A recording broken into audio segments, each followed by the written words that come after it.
Hey, Ghost Machine fans, this one's for you.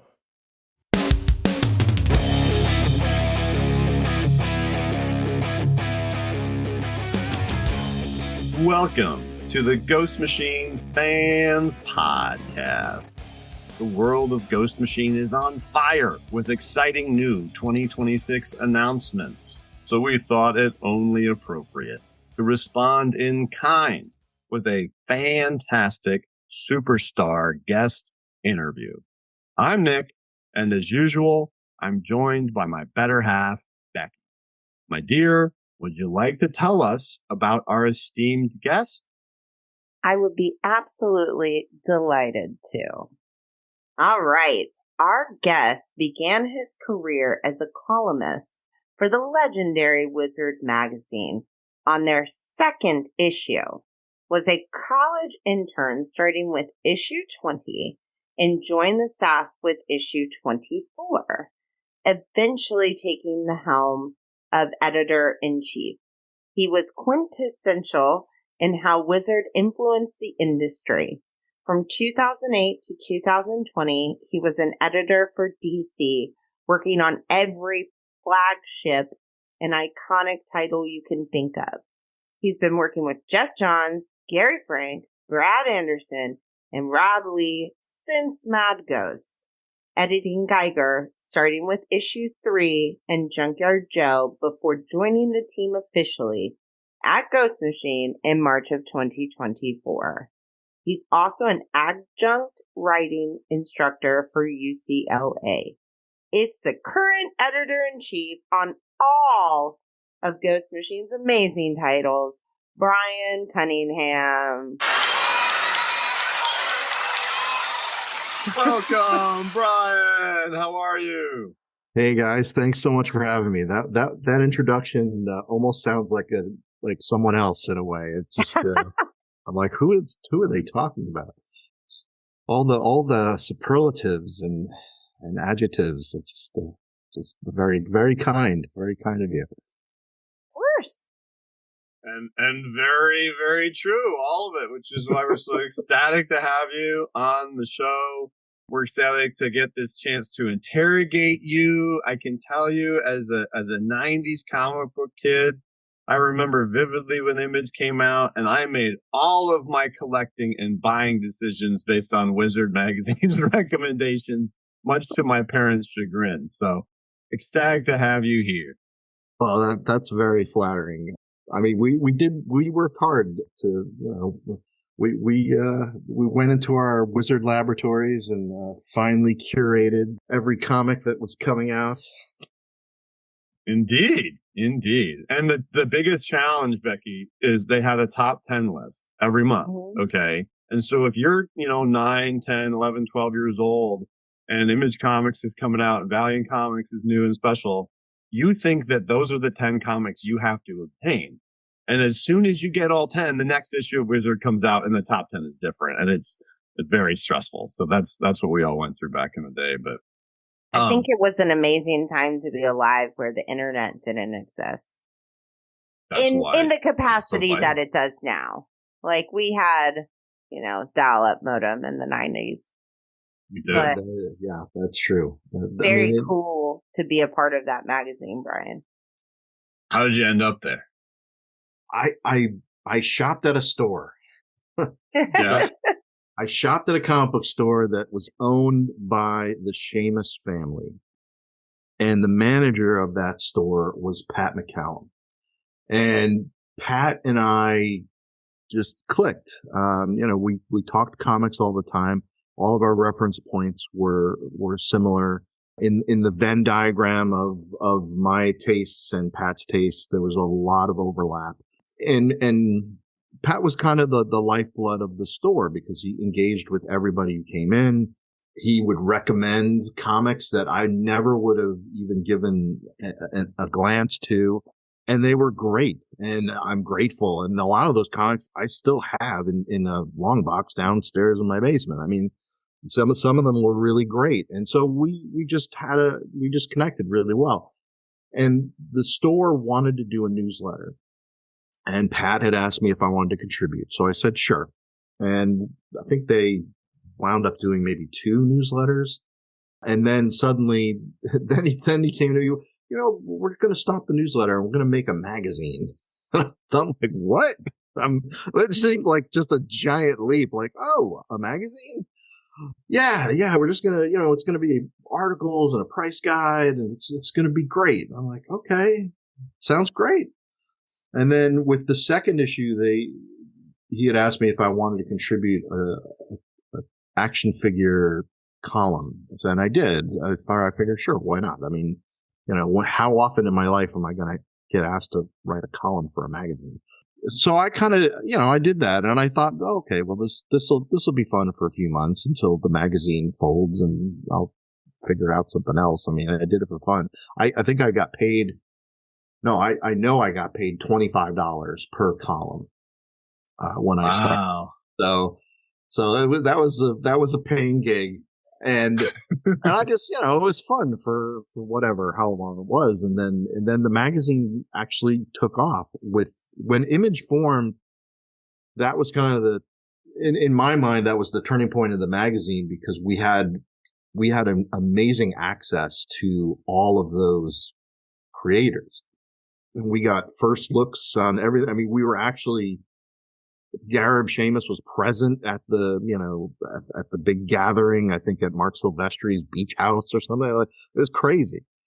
And that's when things kind of turned around and Image became Image. And I think our coverage of Image helped the magazine get a foothold.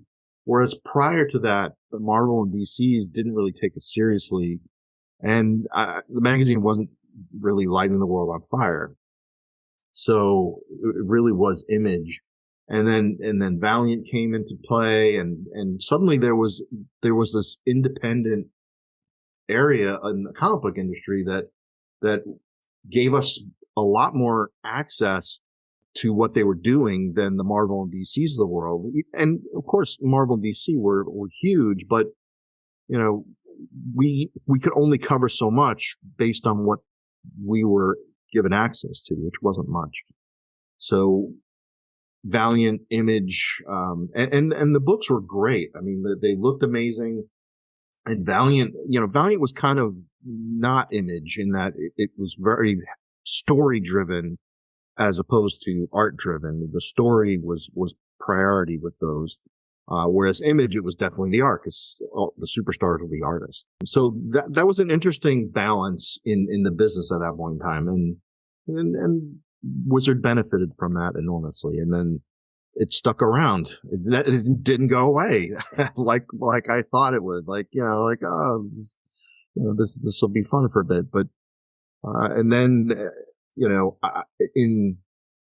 when I was a senior in college, my last semester, I had to get an internship somewhere. So I got an internship there. I figured, why not?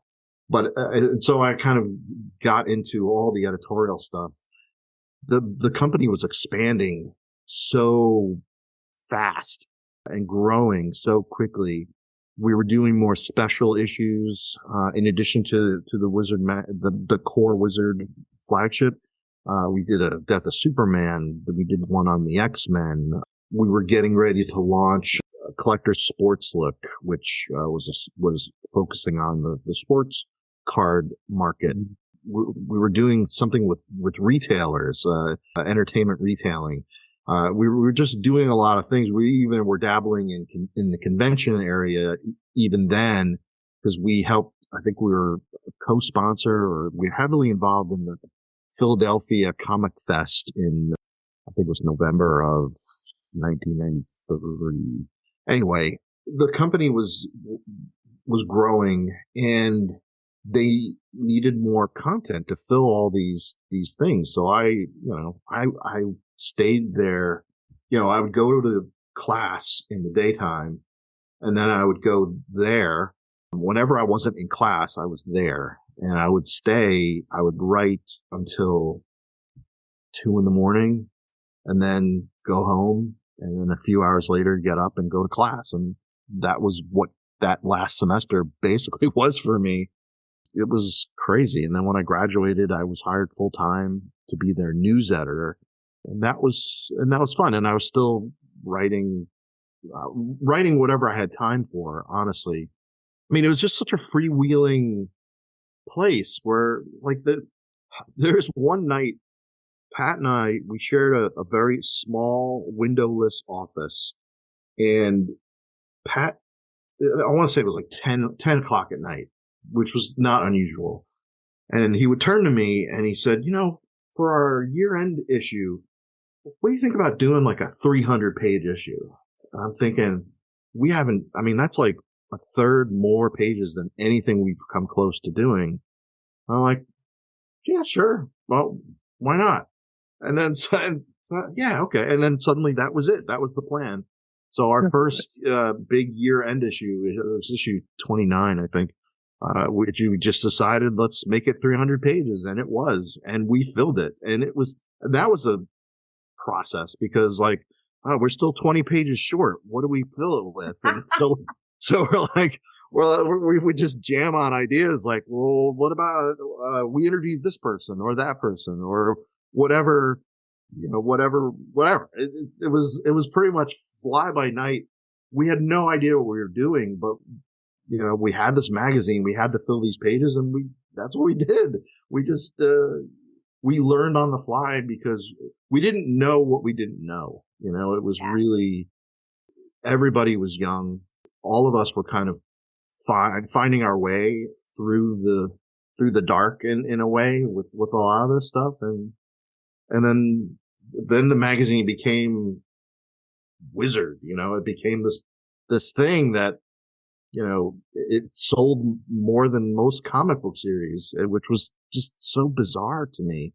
Because with what you were saying earlier, Nick, like people did buy the magazine to find out what they should be checking out, or if they couldn't afford what they wanted to check out, they would find out what's happening through the magazine in some way, and that's how they would catch up with what was going on in their favorite books, which was a little troubling to me because I wanted people to buy the books. I mean, but I understand. I mean, comics weren't cheap. I mean, back then. I mean, never mind now. But yeah, we read everything. It was a wild time.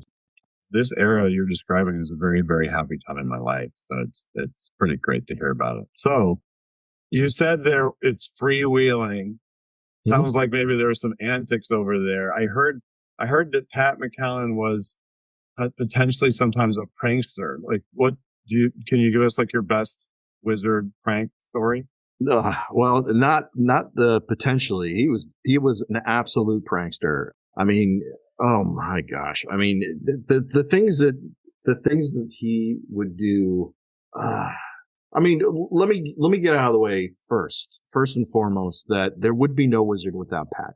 Pat was the heart and soul of Wizard, and any contribution that I had was generally in alignment with what his vision was. So, I mean, I can't say that enough, that Pat is, it's just hard for me to even think about Wizard in any way, shape, or form without Pat. He set the tone, and it was basically, the things that he would think of stemming from not only his experience as a comic book reader, but as a store manager, and then eventually a magazine editor. I think when I arrived, it was just good to have someone to bounce these ideas off of. And, we would riff a lot, but it all came from him. So, but, we never took ourselves seriously. And one of the ways that Pat kept it light was through April Fool's pranks, especially. Like one time, at the time, the Wizard core staff were very much in a bullpen-like area. And that area had like half walls, basically. Mm-hmm. And it was stuffed entirely. I mean, every nook and cranny, every square inch with balloons. So you had to go through, 6-7 feet of of balloons to get to your desk. There was another time where on the floor of the Wizard bullpen, there were those red Solo cups filled with water, and a few of them were filled with blue water, and it spelled out April Fools on the floor. Oh, it's so funny. Elaborate. Yeah, it was very, very elaborate. Usually when it was our turn to get hit, it always without fail, I had no sense of humor about it, because the following day, like that day, April 1st, was a day we had to get a magazine out to the printer, and it was a jam-packed day. So I was not happy with a lot of that stuff at the time. But, of course, in hindsight, it's hilarious. But I was not happy at that point in time. So there was another, I don't know if this was April Fool's or it was just a random thing, but one of the things that Pat liked to do was to kind of manufacture inter-office warfare, which, was all in good fun. But, one time the Toy Fair office was hit with a prank where, there's actually two pranks. One prank was every single thing in the office was wrapped in tinfoil or aluminum foil. Everything. Keyboards, computers, pens, photographs, posters on the wall. Every single thing in the office was wrapped in foil. Everything. Like you would open your desk drawer and there would be paper clips in foil. It was staggering, the amount of time, energy, and just attention to detail. Like it's just incredible. And then the next time the Toy Fair office got hit, Xerox photos of the other office, the Wizard office, where Xerox photographed heads of all the Wizard staffers were placed all over the Toy Fair office, on monitors, on desks, inside desks, of all shapes and all sizes, like big, tiny, like I want to say thousands of these heads were planted around the office. And the capper of it was the Venetian blinds were open, and if they closed them, there were strips of no way. And the head was at least 3 feet high by like 2.5 feet wide, like a giant head cut into tiny Venetian blind strips, and would only be visible when you close the blinds. And it's this big, giant, goofy, grinning face. And it was ridiculous. It was absolutely ridiculous. One of the cappers was Pat, during a Thursday morning management meeting. Every Thursday morning, there was a meeting where all the managers would update everyone in the room on whatever they needed to know. And we would basically go around the table. And so when it got to the person, the turn of the person who was sitting right in front of the big giant window on the far side of the room, they started to speak about whatever, and then suddenly a body fell off the roof and past the window. And everybody's looking at this. Everyone sees it. And I think people were, did I just see what I saw? And somebody was like, oh my God, someone fell off the roof. And so everyone jumps up and goes to the window, opens the window to look down to see who it was, what happened, what was it they saw. And we look down and there's nothing. There's no body on the ground. There's nothing there. So it was a total mystery. Happened? And everybody was all like, what is going on here? And of course, everybody knew Pat. It was Pat. So there And what happened was Pat was up on the roof. He got up on the roof, came to work very early that day so no one would see him. And he had built, hand constructed a dummy, a life-sized human dummy made out of chicken wire, paper mache, a wig, work boots, jeans, flannel shirt, and made it look like a person. And then there was someone else in the conference room who had a walkie-talkie, and they had to be quiet, but they clicked the button twice to alert him right above us on the roof that it is time to throw the dummy off. And that's what happened. It was great. It was, I was not aware. I knew of the dummy's existence because it was out in plain sight for months, and it just became part of the furnishings in a way. And then I realized, oh, that's what that was for. So that was a master of the long game. And yeah, and he had many co-conspirators, willing and unwilling. Sometimes I was one, sometimes Dan Riley, Matt Senreich, some of them were wholeheartedly, co-conspirators, but yeah, it was ridiculous. Because we were all young and it was very, we were all very close because people hung out together after work. I just never had an environment like that since where that, maybe it's just because we were all young and kind of growing up together in a way. I don't know. It was definitely a special place. Do you ever consider starting pranks with your new Ghost Machine family? Well, considering we're spread out all across the country, it'd be hard to do. Really hard.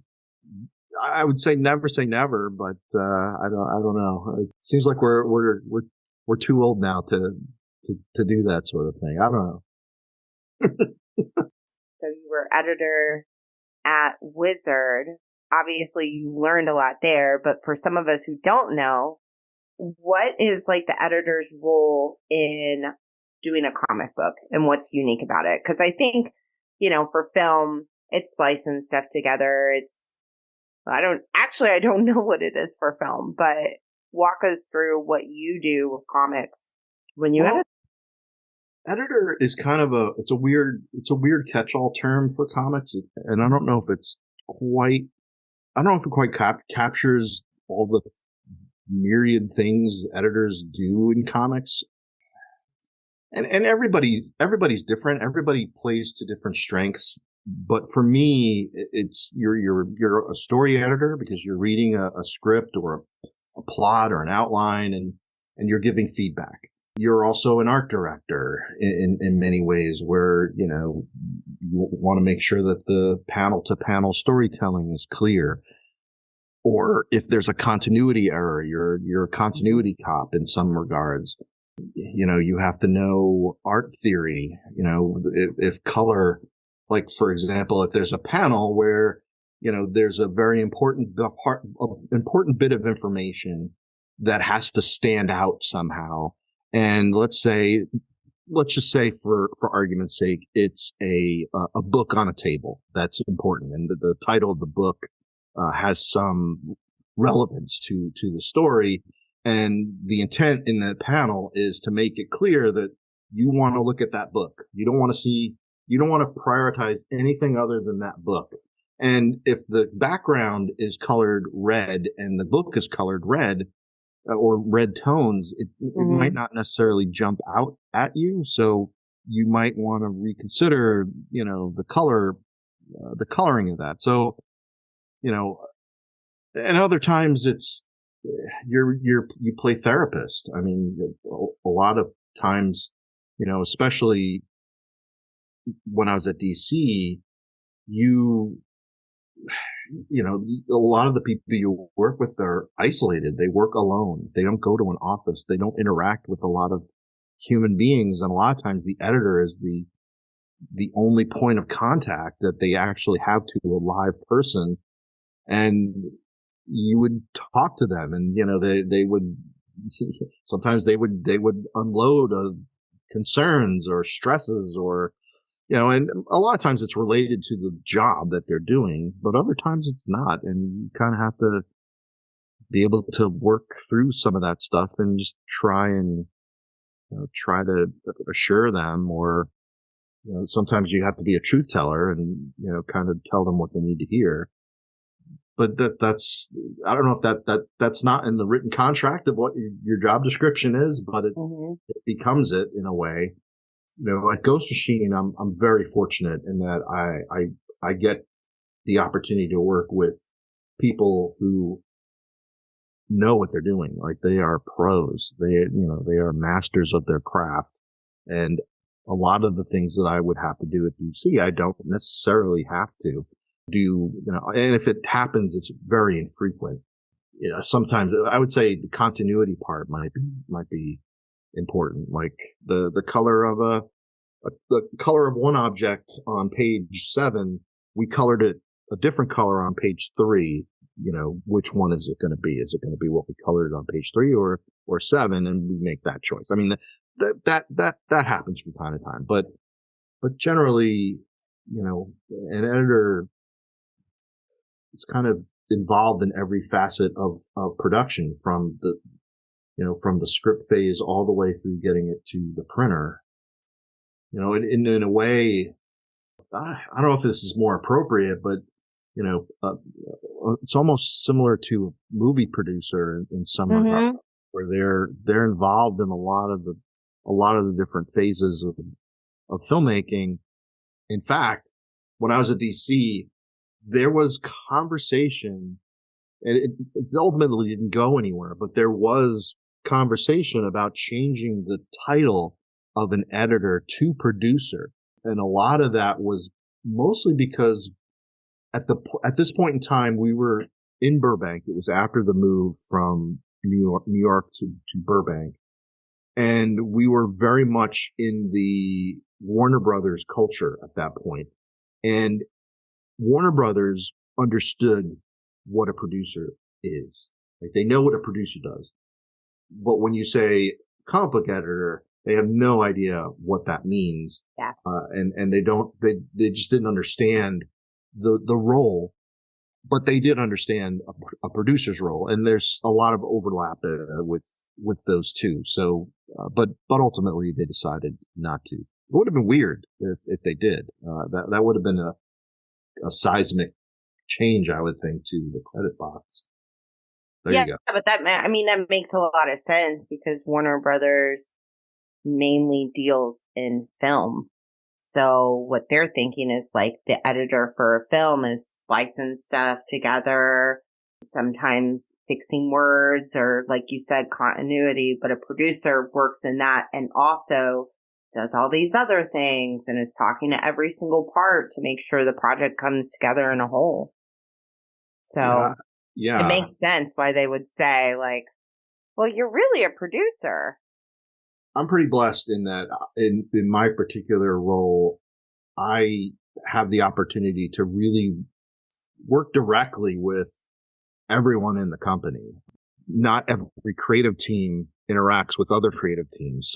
But I do. So I get to do that. And variety is a spice of life. And I certainly indulge in that. And then every day is something different, which is what I really love about the job, is that no one day is identical to the previous day or the previous day to that. There's always new problems to solve, challenges to overcome, to, figure out solutions to some situation that just popped up.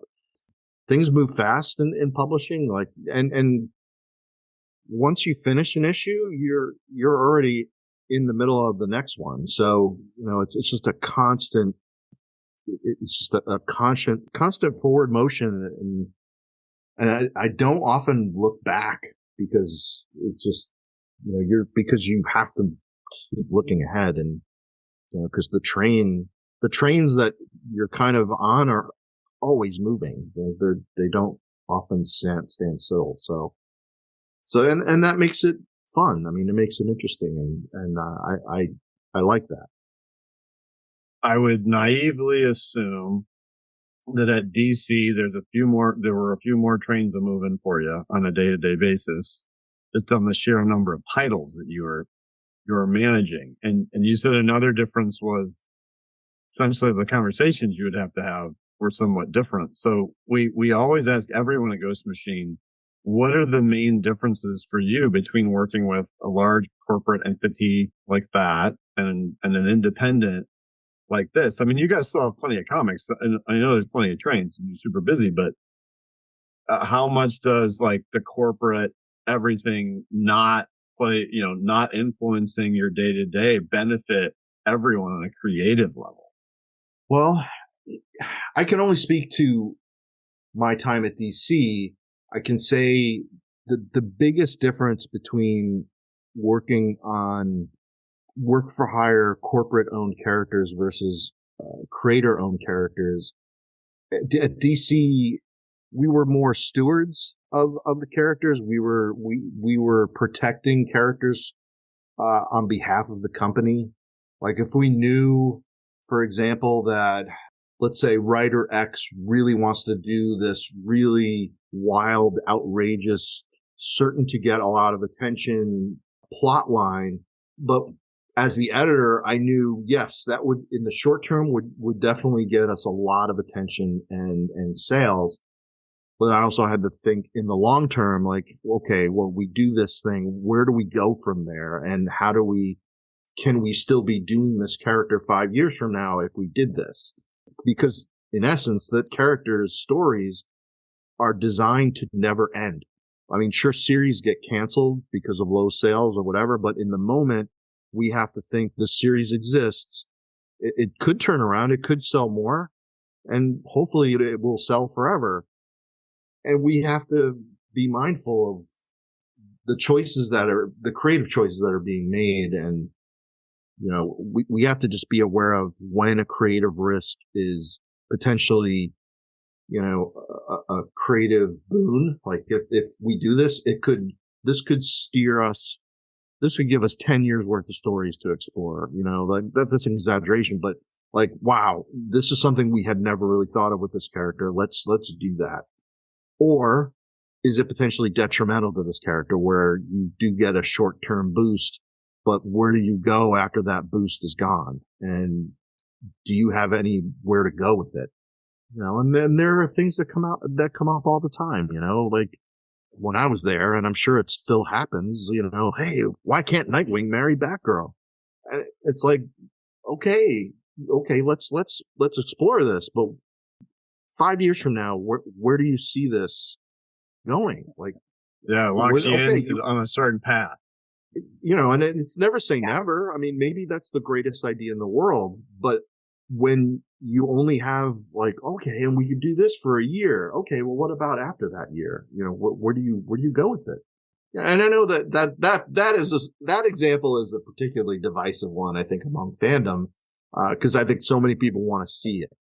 And maybe someday we will see it. I don't know, but but it would come up quite frequently.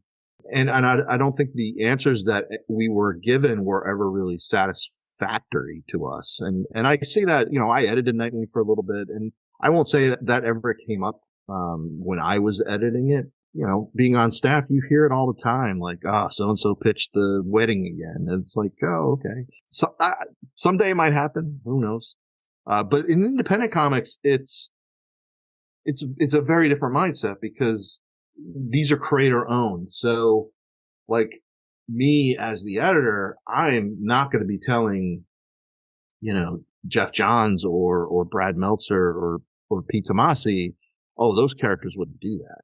Like, I just like that's just silly. So, I wouldn't do that. They wouldn't do that. Yeah. So, that's one of the main differences. And most of the creator owned stuff it's really, I think it comes down to, well, if Geiger does this, are we getting the most out of this? Like, can we mine more of what this decision is that this character is making? Like it would be just questions like that. And, and like, for example, in Geiger, like, I don't know, I'm trying to think of a specific example that's eluding me at the moment, but, I'll ask questions basically. And then Jeff would be like, well, I thought of that. And then I came to this conclusion, and it'd be like, oh, okay. So we both thought of that, but you figured it out, and that's great. So I don't know. I mean, here it is. Here's one example in Geiger. I'm trying to remember the issue now. Maybe it was 17 or 18. When the nuclear bomb got set off in Lewistown, Montana. When that bomb went off, there was originally there was something with junkyard. I don't know, but I said, well, when a nuclear bomb gets set off, my understanding is an electromagnetic pulse goes off and it shuts down all electronics within a certain radius. I said, well, wouldn't Junkyard Joe as a robot, wouldn't that pulse shut him down?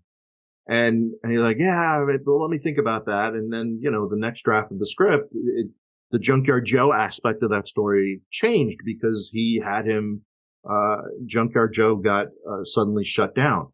And that set a completely different course for where we're taking that character. And so that my role, that doesn't happen terribly often, but it'll happen. I'll just ask questions basically.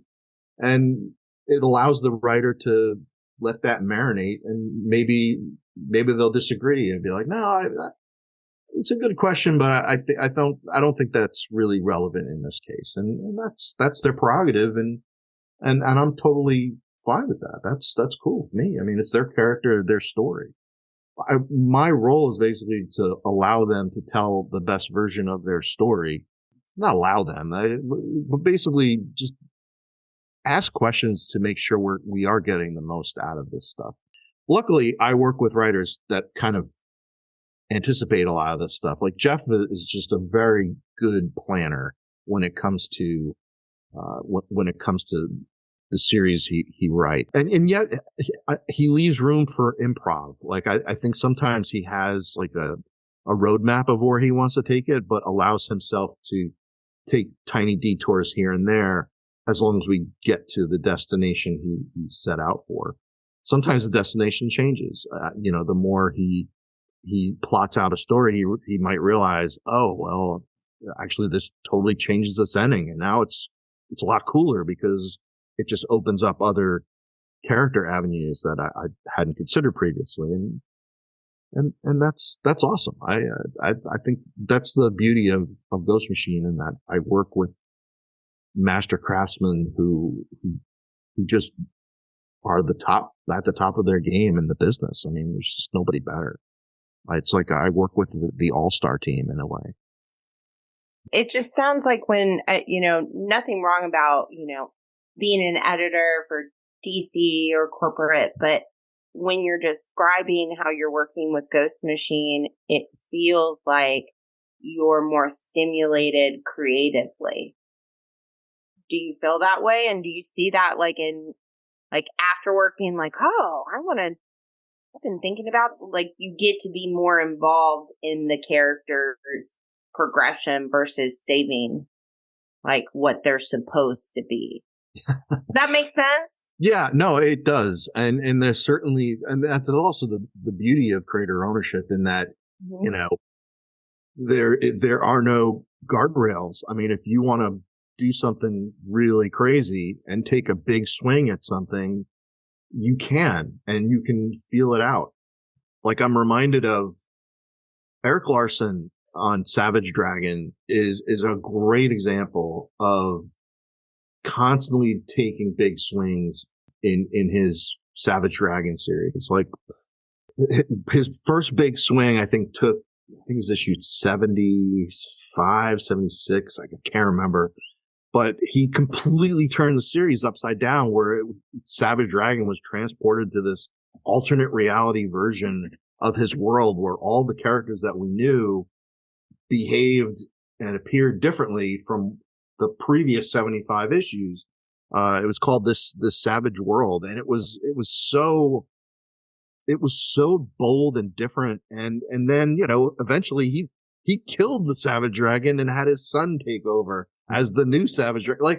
Like that series to me is just really indicative of what you can do in comics when you have total control over the characters. And Savage Dragon remains one of the most unpredictable and fun series, out there right now. I mean, it also made The Walking Dead a great comic to read. Invincible. Robert Kirkman takes big swings sometimes.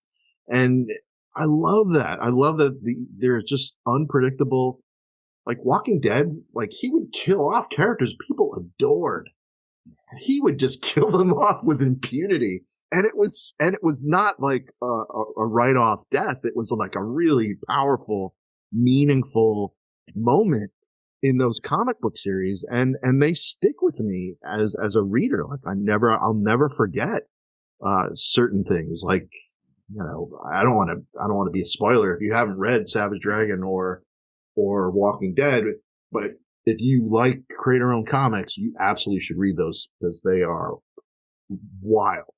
If they mirror the show, I will say, if they killed off Glenn in the comics like they did the show in Walking Dead, oof, gosh. Well, I will say that as much as the show had its surprises and moments, the comic is like 100 times double more. Like it was the comic took the big swings and really did some awful things to characters that you love and awful things to characters you hated, which, it was equal opportunity, big swings. But, in Glenn's case, it was a legit actual big swing. But anyway, yeah, creator-owned comics the sky's the limit, and you can do crazy things.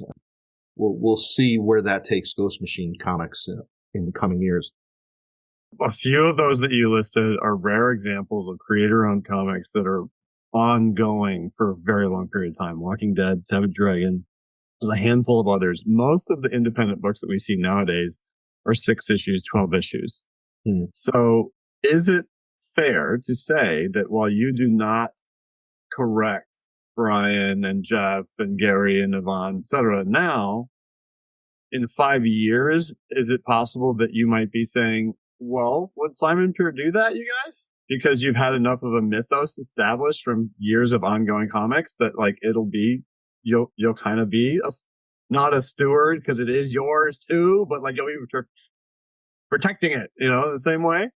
Oh, I wouldn't rule it out. Yeah, I mean, it would make sense if Simon Pure behaves a certain way consistently and then decides to not behave a certain way. Well, then my question is, okay, how does Simon earn this 180 degree pivot?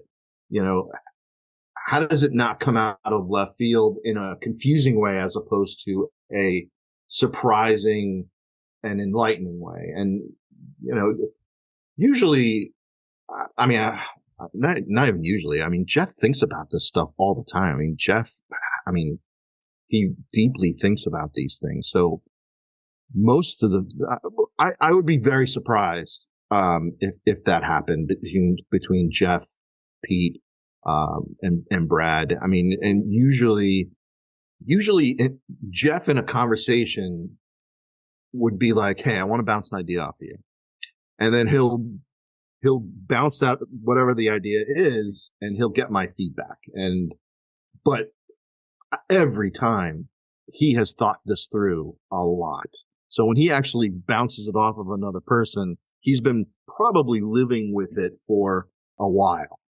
I mean, I guess every once in a while there might be like something he just thought of, a whim, or like some avenue just opened itself up to like, hey, I have this wild idea, and then we could talk about it. But ultimately, it's up to if it's Geiger, it's up to Jeff and Gary. If it's Redcoat, it's up to Jeff and Brian. Ultimately, whatever they want to do, I will support. So, because they think very, very deeply on these things, and that has to be respected. That's an interesting, really cool, in my opinion, role that you play on that team, for sure. I don't ever really do this kind of self-analysis out loud in any way, so it's kind of weird to talk about it. I just live in it, and it's just automatic to me. So I just kind of talking about it is just a very strange, strange thing for me. We'll do our best to keep making it stranger and stranger. Or fantastic. But seriously, a few weeks ago, Ghost Machine announced that the Family Odysseys are expanding and they have like a new moniker. Right. The Unbelievables. The Unbelievables, yeah. We put a lot of time and energy into that line. I mean, Family Odysseys, those books have a certain aesthetic and a certain sensibility to them, and that was kind of their connective tissue.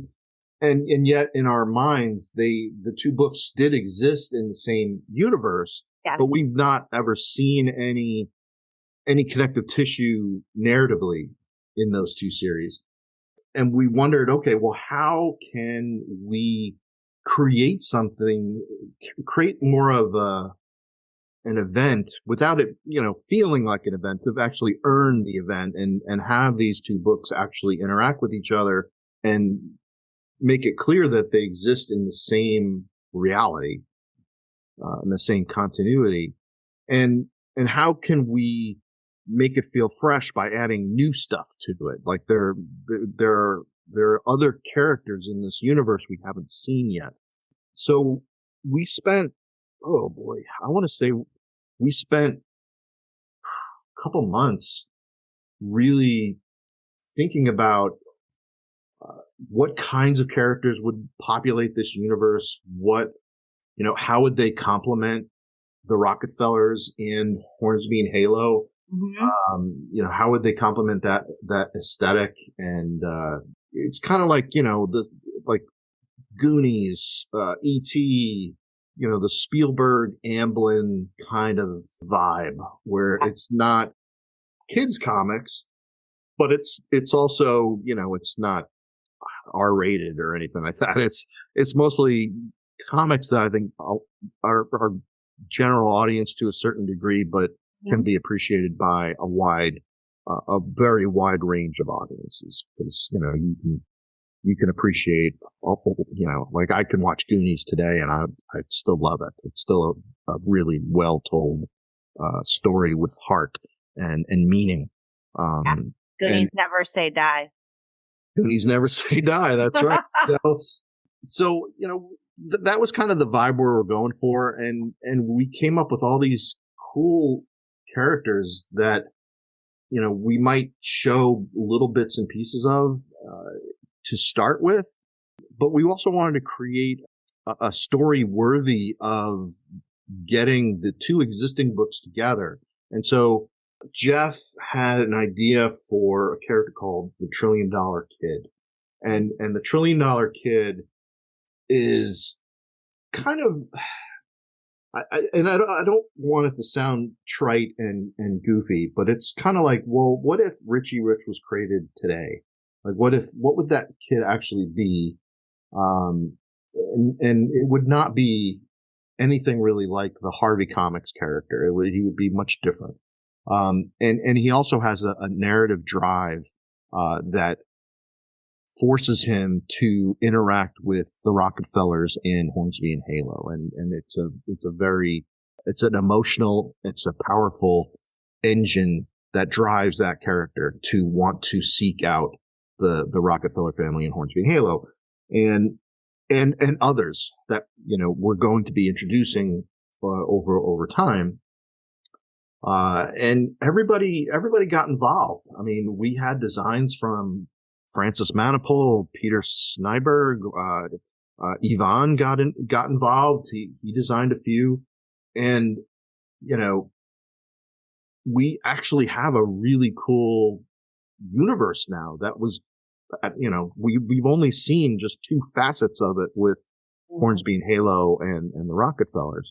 And that's partly why we did the map.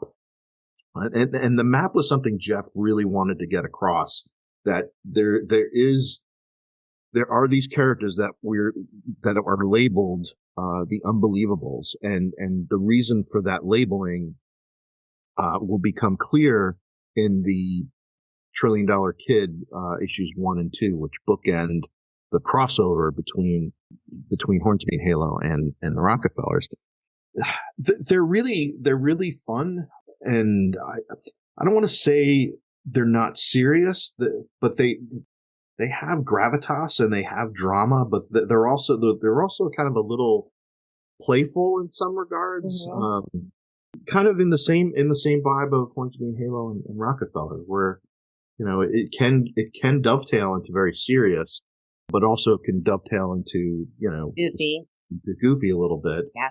And I don't mean to use the term goofy in a bad way, like goofy in like a legit fun, laugh out loud kind of way.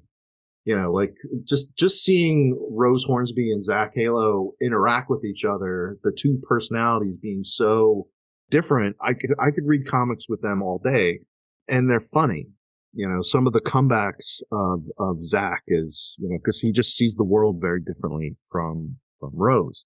Mm-hmm. So, and that's where the humor comes out. And so anyway, so this crossover is a big deal to us. We're kind of resetting this Family Odysseys line to now be the Unbelievables, and now there's a label that means something, that has a tether between all these characters, and they look cool, and I hope people will give it a shot and read it, because it really comes from a place of searching for oneself, finding their identities, people who are hiding their identities, like in the Rockefellers' case, they're literally hiding.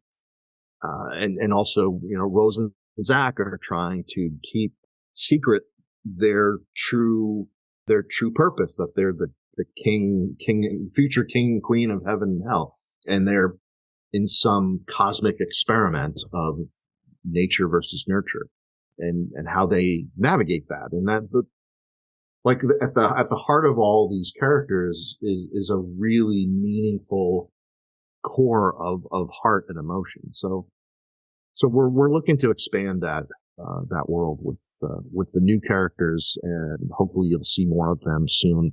I think you'll see cameos from a few of them in the crossover, but I think you'll be seeing more of them in the Rockefellers and Hornsby and Halo as we move forward. So I don't know if that answers your question about Unbelievables, but I absolutely love the map, because coming from someone who I won't say any, but most of the novels that I've read, if there is a detailed map in the front of the first one, I know I'm in.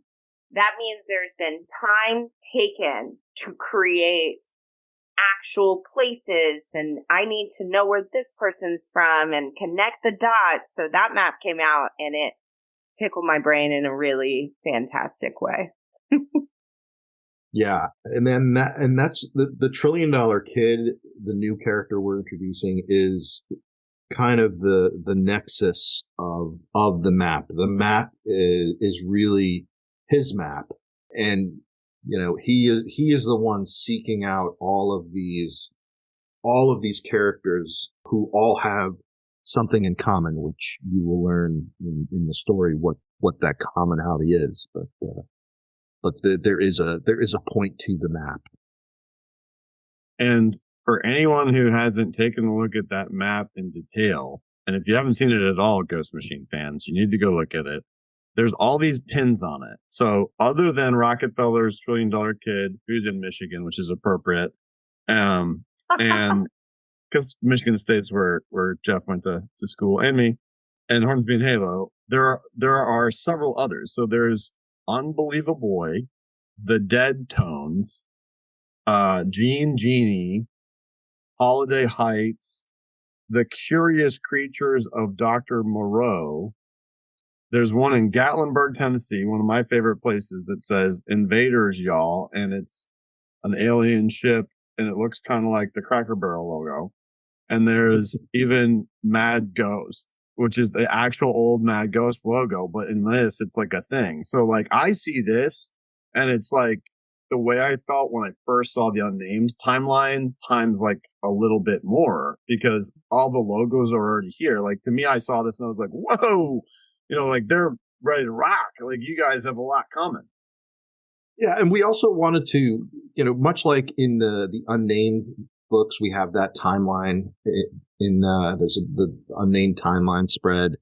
We kind of wanted to create something similar in the Unbelievables books that kind of showed a larger world. And the Invaders Y'all logo was designed by Steve Blackwell, and it fit a brilliance. But I think every logo except for the Mad Ghost logo was designed by Steve. All the Ghost Machine logos, I'm pretty sure, are Steve, who doesn't get enough credit for the design work that he does in these books. Right on. Between this world and the World of the Unnamed and Rook Exodus and the Horrorverse of Hyde Street, it seems like we're about to learn a lot more about all of them, because you guys also have these guidebooks coming out. Right. And this was something we wanted to do from the start. We wanted to create these one-page file pages to give, a sense of these characters. And we thought over time we can collect them into what we ultimately did was the guidebook. I grew up on the official handbook of the Marvel Universe and Who's Who in the DC Universe. Jeff did too. So we all are big fans of those. When I was a kid, I poured over those things. Like I memorized every stat and historical bit, everything. I learned about these crazy characters that I'd never heard of, and possibly maybe only appeared once in a comic. I love that stuff. So being able to do what we compiled for the guidebook is just something I think we wanted to do for a few years. And now we're actually we have enough to do 5 issues worth of these things. And, it's exciting. So, anything you want to know, you'll know. And also it's not just kind of collecting existing ones. There's quite a few new entries that you have not seen, in the guidebooks that will tease upcoming stories, introduce characters who have not appeared yet. So and the Unbelievables, issue number 3, the Unbelievables introduces a ton of the characters that maybe were only hinted at in the background of panels in the crossover. So, there's going to be a lot of new stuff, in all the issues, but the Unbelievables one in particular is going to be, it's going to be incredible. I can't wait to put that one together. We're actually just putting the first issue to bed now. So, and that's part 1 of Unnamed, which comprises issue 1 and 2. Issue 3 is the Unbelievables. Issue 4 is the Rook Exodus universe issue. And the 5th and final issue is the Hyde Street centric issue. So looking forward to that. I loved those as a kid as well. I had the X-Men's Guide to the Mansion that had like all these blueprints and dossiers in it. A lot of trading cards back in the day. The back of them was formatted that way, So I'm really excited about that coming out. And in the preview, some of the information, the limited information you all have put out in the press releases, some of the questions are like, want to know about so-and-so? And it's like somebody we've never heard of. So to your point, I was under the impression there was definitely some new content in those for sure. Yeah. Some characters will probably appear for the first time in the guidebook. So, oh, that's cool. You hear that? Ghost Machine Collector? Important. It is. It's important. There's another series hopefully coming out this year Well, this is true. We really enjoyed the first Ghost Prelude in Red Coat 14. Any idea when we'll see that series in print? Well, I can't pin down a release date, but what I can say is the first issue is fully drawn and colored. I can say that the first issue is 40 pages. Wow. Which is a big deal. And Gene Ha is just killing it. Like, he's just slaying every page. He's laid out the entirety of issue 2. So it's well on its way. But things of this quality take a little time, and Gene is doing the work of his career, and there's going to be a lot of twists and turns and cool surprises in that series. I cannot wait for the world to see it.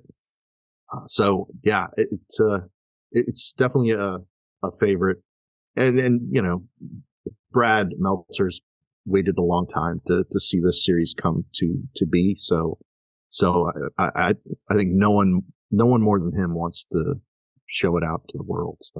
So yeah, soonish. No, that's okay. To me, it makes me excited to hear the first issue is 40 pages. It's already drawn and colored, you said. So obviously that means that the whole first issue script was written because Gene drew it, right? Oh, yeah. Yeah. Because this is one of those things we haven't heard a ton about First Ghost, but people are really stoked. People know who Brad Meltzer is. Like, I started reading Brad Meltzer on Identity Crisis. Yeah. And he does all these amazing things now and with other books and kids books. And so to know, like, okay, that's awesome to hear, even if it doesn't come out this year, although fingers crossed, knocking on wood, to know that the first issue is that big, it's written, it's drawn, like, it's awesome. So that's really, really good news to hear. Thanks for sharing that with us. Yeah, we're excited. We cannot wait to get this book out into the world. It's another book where it just has a real distinct beating heart to it. And I mean, it kind of has everything. I mean, it has a lot of, there's some horror elements, but there's also, some really funny moments. There's deep tragedy and sadness. And it's all kind of balanced in the way you would expect from a story by Brad and Jeff. There's just a lot there, and I love the world of the unnamed, so can't wait to see it. But we have a few more questions for you, sir, and this next one is one that we ask every Ghost Machine person that we have the privilege of having on our show. If you were to have a beverage and a conversation with any Ghost Machine character, what would you drink? What would they drink? And what would you two talk about?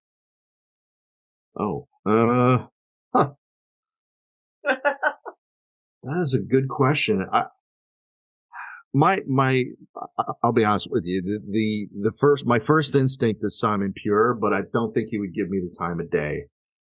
So I think I would naturally probably pivot to the Northerner. I would really like to get to know him and his version of history more, because it's just much more of a terrifying version of history that was tampered with. So I don't know. I find the Northerner to be a fascinating character, and the next arc with Geiger, we've seen the Northerner interact with Simon Pure, and it's a very adversarial, antagonistic kind of vibe between them. And when we see him next in the far future with Geiger, it's a totally different vibe. And he and Geiger actually have a similar wavelength in some regards. And, yeah. And I found that the interactions between Northerner and Geiger allow Geiger to express things that I don't think we've actually seen him express so far in the series, and it makes him a little more little more human. And there are other interactions that I'm not going to spoil, but I mean, I think in issues 22 and 23, especially, we see other sides of Geiger that we haven't seen so far. And they're meaningful moments that really reveal it kind of breaks down the armor that Geiger has around him in some regards. Like, Geiger is a very armored up character. He doesn't let anyone inside, but we see that armor, kind of open up a little bit in issues 22 and 23 in surprising ways. So I'm excited to see people respond to that, because it's just something we don't see very often. Yeah, I love and we, in the deep dives with the interactions between the two of them, it is almost comical sometimes. And it does bring out this like sarcasm, which I adore. And it does make him, I don't know, he's never really been like a jokester. So you can tell like their dynamic is something really special right off the bat. Yeah. Ah, I love it. Yeah. And the Northerner, his personality, normally Geiger plays the straight man, like with Nate. Nate is kind of the, says some goofy things and whatever. And Geiger's your straight man. But in the dynamic between Geiger and the Northerner seems to play more of the straight man, and it allows Geiger to, express himself in ways we haven't seen so far. And it is funny. I mean, you see a little bit of the man he once was before the bombs dropped. You see a little bit of him as a family man, that kind of the way he behaved back then. You see little cracks in the armor that it allows the reader to see that side of him. But it's charming and a little disarming and funny, and it's a good time. It's a good time for Geiger to show these other facets to his personality that the character doesn't allow us in to see that. I think it's great character development, because he has been kind of Mr. Doom and Gloom for a bit now. Yeah. And just, rightfully so. Well, sure. But it is nice. It's a nice change of pace, I think, to see different sides to the character. And we're going to see, the consequences of these two characters interacting and how that opens up new avenues of story and character development for Geiger moving forward. Well, what better vehicle to bring him out of the doom and gloom than a new buddy and a tricked out time tank, right? Right. Like there's such a buddy. As soon as they opened that thing up and we saw the inside of that, oh my gosh. And then he saw the picture of his family, and then they're going to be sitting next to each other in that thing. I'm like, buddy movie. Oh my goodness. He needs this. That's fantastic.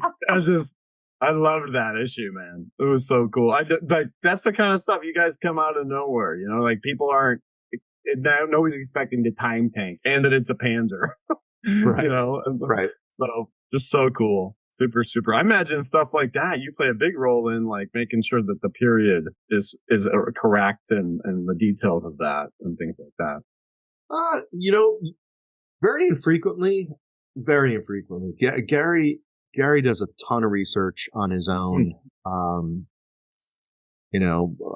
Like for example, here's an example of things Gary will think about and do. Originally, the specific tank was originally supposed to be, it was written as a World War II German tank model called a Tiger. And Gary, in his research, didn't like, I'm trying to remember why he didn't go with the Tiger, and instead he went with the Panther, the Panther 5 model. And maybe because it had a larger interior. I don't know. I mean, it's comics. You can mess with the space inside a tank, but he chose that one instead. And so he does a lot of research for this stuff, and he doesn't need me to help him out in that.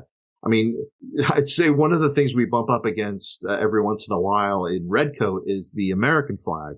And it depends on the time period that it's in. And, you know, with like there's always a red stripe at the top and at the bottom. And, you know, there's 13 of them. And like, you know, sometimes we have 10 stripes. Sometimes we have 11, 12. Sometimes it just, you know. How many stars are we at? Right. This year? So, you know, sometimes after the fact, we'll notice that and be like, oh, okay, we gotta correct that. You know, so, you know, that's kind of a constant monitoring, of historical stuff in Redcoat. But in Geiger, I mean, it's the far future most of the time anyway. So, I mean, Gary loves this stuff. I mean, I think issue 6, the animals, was his favorite issue.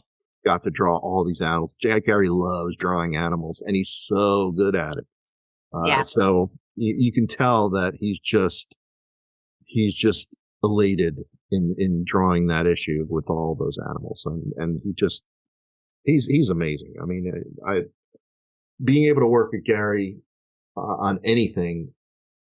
And the amount of things I was able to work with him on through the years has just been, it's been amazing. I can't tell you how grateful I am that I get to do that. You know, and I could say that about everyone at Ghost Machine, even people I didn't know, like Lamont McGee. You know, he's working on a series called The Soulless, which is Hyde Street adjacent, and you know, just getting to know Lamont has been a joy, because Lamont, I don't know, lately I've been talking to him a lot, but he just cracks me up. He is just a funny guy. Have you guys interviewed Lamont yet? No, we haven't. No. We haven't. Boy, well, yeah, that's a treat waiting to happen, because Lamont has a million stories, and so many of them are hilarious. So, I mean, Ghost Machine has been a blessing in many ways, not only just getting to work with all of these amazingly talented people on things that they are fully in control over and actively, you know, deeply care about. But I also got to be introduced to Lamont and Maytal, who I didn't know prior to Ghost Machine, and you know, getting to know them and working with them directly has been a real joy. So some days I'm like, I can't believe I get to do this. So, you know, it's just, it's fun. We always ask everyone, when you're not editing fantastic comics for Ghost Machine, what do you do for fun? What do I do for fun? Nowadays, I've been kind of writing and drawing my own comics on the side, just, you know, something I do at night. Like I just finished a story based on that, wizard dummy throwing off the roof bit.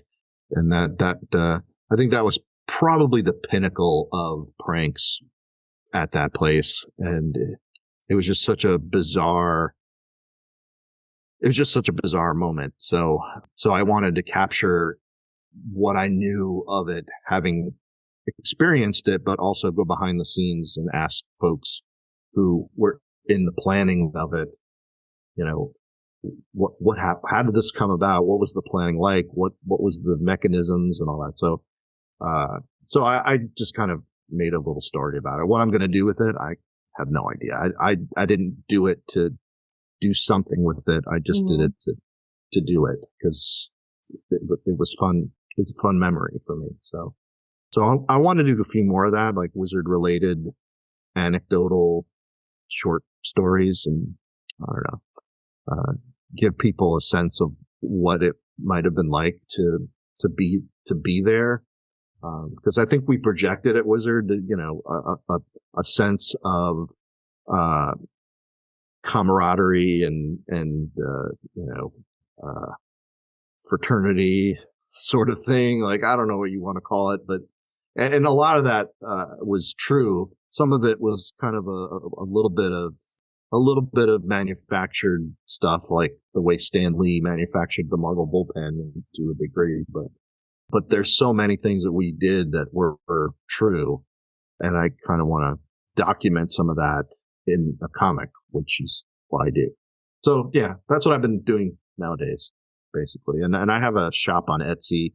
I do these drawings like the evolution of, I've done one on Springsteen because my wife is a big Springsteen fan. I did that for her birthday, and then somebody's like, "You should put this on a t-shirt." I'm like, "Oh, maybe I should." So I just do that. Springsteen, David Bowie, Bill Murray. I just put up that one's brand new, all colored by Hi-Fi Design, a fantastic collaborator. What's your Etsy shop? Yeah, that's what I was going to say. I'm like an Etsy fanatic. It's called Studio K7. I think it's spelled out 7, letter K. There's a few on there. I had some more on there, but like Madonna, I had Madonna. I really loved drawing Madonna through the years, and then her people sent a cease and desist, and same with Really? Prince. Prince's people just told me about a month ago, like, "Hey, please take this down." So that was a bummer, but there's a few still up there. So yeah, so if anyone is so inclined, if anyone's a fan of that stuff, then I'd be super grateful for the patronage. I'm going to get me a Brian Cunningham and David Bowie t-shirt all day. Well, I hope you like it. Now you're going to have to forward the shop info to Nick. I know y'all have been emailing. Yeah, we'll find it. We'll find it for sure. And, I'm an Etsy insider. You know how people are like, Amazon, la, la, la. I pay monthly because, I think it's important to real people are on there.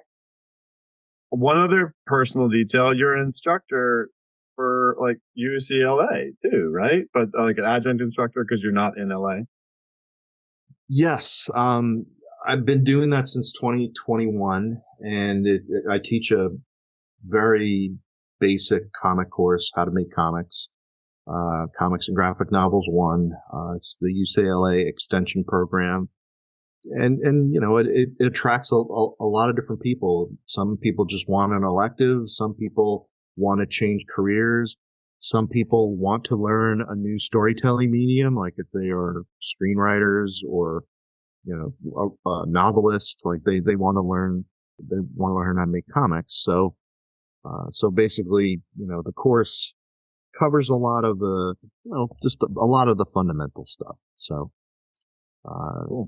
so that's a ton of fun. It's a labor of love. I would do it for free. Don't tell UCLA that, but. Well, you've got a lot of irons in the fire, sir. So I just want to take a moment and let you know that all the fun aside that this has been, Ghost Machine comics really mean a lot to us, and having this understanding now, a better understanding of your role and editor's role in comics in general, and how much you lend to that. Like the fact that the effect of that bomb on Junkyard Joe and how that directed that story, that affects Molotov and how that team of adventurers develops. Like there's a lot there. So like Becky and I both, work pretty intense jobs with a super busy little guy, and we read these comics, and I think a lot of people that listen to this podcast hopefully read these comics because they're a reprieve from a lot of that stuff. And you play a massive role in that. So thank you very much for what you give us every month. You're welcome. I mean, I think that's overstated. I mean, I don't know. I think really, the creators really deserve the lion's share of the credit for the books that we do, and I'm really just there to support. Support however I can, and that means the world to me. So to be able to do that, and I have to shout out the rest of the support team with Danny Ward, Steve Blackwell, our designer, Mike Cotton, handling all the umbrella aspects of publishing and marketing. The three of us basically are in constant communication every day. Things that don't even merit getting elevated to, to the Gary Franks and Jeff Johns, and, just things that, just little piddly stuff that has to get addressed, but it's not, I'm not going to waste, I'm not going to waste Pete Tomasi's time with it, because it just doesn't make sense. So anyway, yeah, thanks for having me on, guys. This has been a lot of fun. I never talk about any of this stuff. It's just not something I do. So that being said, when I get done with this, I'm literally going to go to my local comic book shop to pick up my comics and gush about the conversation that I had with you today with my friends who will be there. So I can't thank you enough. So stoked about the things you told us about the Unbelievables, about the guidebooks, about First Ghost. There's so much going on with Ghost Machine this year. Holy cow. Just can't thank you enough, and very excited to see everything new that comes out. So, Becky, did you have anything to add before we wrap it up? I'm about to get your Bill Murray shirt off of your Etsy store that I did find. It is a delight, as are you. You might be the first person to buy it, because I literally put it up. It's got What About Bob on here? One of my favorite movies. Yeah. Well, I could go on. Yeah, we could probably go on a side quest just talking about this shirt. Yeah. But I'm gonna buy it. Well, thank you. And can I just take a moment to thank the both of you for doing this podcast, to sharing your interest in the comics that we do, and the passion, the enthusiasm, and the support is really wonderful. And that has to go said. It has to be said. So thank you for what you folks do every day, and then for even having any interest in anything that I have to say. Thank you for that. Well, really all we're doing is we're just responding to the content that you guys make and how it makes us feel. So we do this to be able to do this. And it's going to mean, I know this conversation is going to mean a lot to a lot of people that read these comics and love these comics. So thanks very much, Brian. My pleasure. And if you would like to buy a fabulous Bill Murray shirt, penciled by our guest, like Snoggle did, then make sure to go to Studio K7 on Etsy. And if you'd like to check out all of our other content, you can do that at www.ghostmachinefans.com, where you'll find all of our social media stuff, our wiki, as well as the invite to our Discord on Instagram and Reddit. I'm Brian Cunningham, Editor-in-Chief of Ghost Machine. Thanks for joining us tonight on the Ghost Machine Fans Podcast.